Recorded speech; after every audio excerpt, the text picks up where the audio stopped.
Hi guys, let's talk about fashion portfolio and fashion collaboration because as you go through your journey as a fashion design student or as a fashion designer, you will meet some people or some companies who wants to work with you, and they always say this line, "Oh, you can have the photos and add it to your fashion portfolio."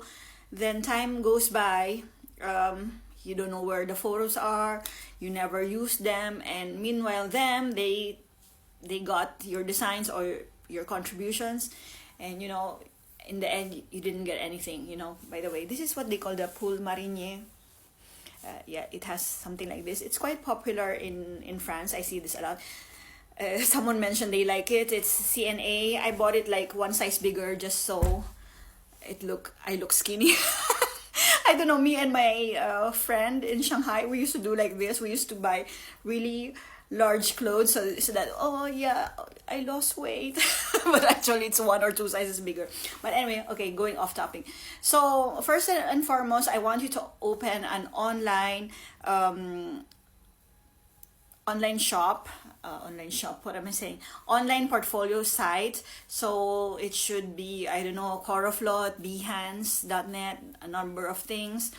If you know any great free ones, please leave them in the comments. Okay, so that would be great. And then you will put all your photos you have there. Okay, sometimes I also do on Facebook. I have my own private album, all the pictures I had, no matter what, behind the scenes, whatever, I put it there. Also, take a picture of the designs or clothing that you have, like on the ground, and then front and back, and details in, I don't know, beside the window during daytime, outside. It doesn't have, you don't need the expensive equipment. Even the phone can work, or if you have a friend. Another thing, so if they say that they will give you the photo, follow up after a week, follow up after a month, call out on them. At least you did your part, right? If they never gave you a sample photo, which happened to me a lot of times, I went through their websites, I screenshot the whole thing, and because I have the drafts, I have the patterns, I had my behind the scenes photos of all those things, I have proof that they were indeed my designs and I did them. Okay, they can deny all they want, because sometimes they can be like this, maybe not intentionally, but it happens. So I suggest you do that. So put them all in a portfolio, and then when you have time, when you're like, oh, I'm so bored, I have nothing to do, let me call my ex. Oh my god, please work on your portfolio instead. And so you do that. And then also another thing that might help, regardless of which school you want to go to, or whether you change your style or not, have a big or a general theme for your portfolio. Like for me, I'm a children's wear designer, so how can I put women's wear there or something? Even so, I have my own style. Okay, I cannot define it yet, but so I try to make the theme of everything like that.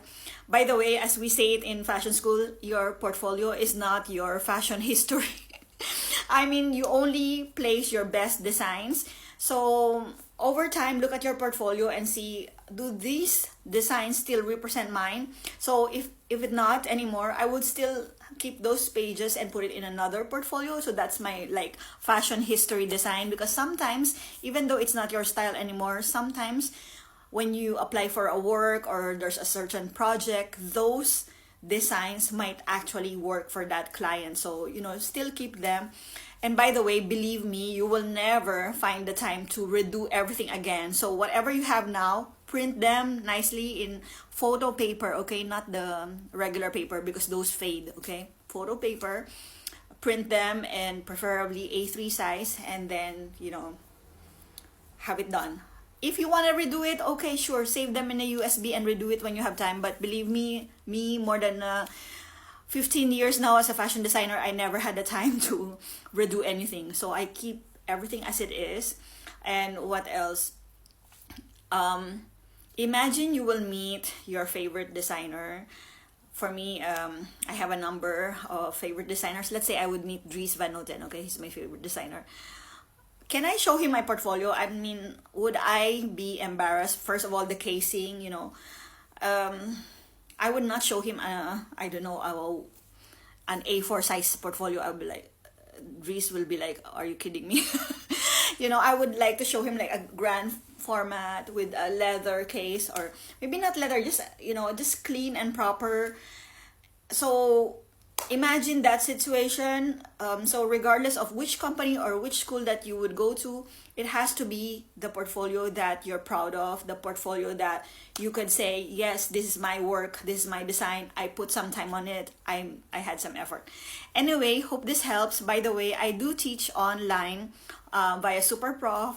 I'm an ambassador there now, so when you search fashion illustration, you should see my name, superprof.com. Or if not, in my bio, I have the link to my website, and you can message me also in my social media. You can message me. I think on Instagram is better. Yeah, okay.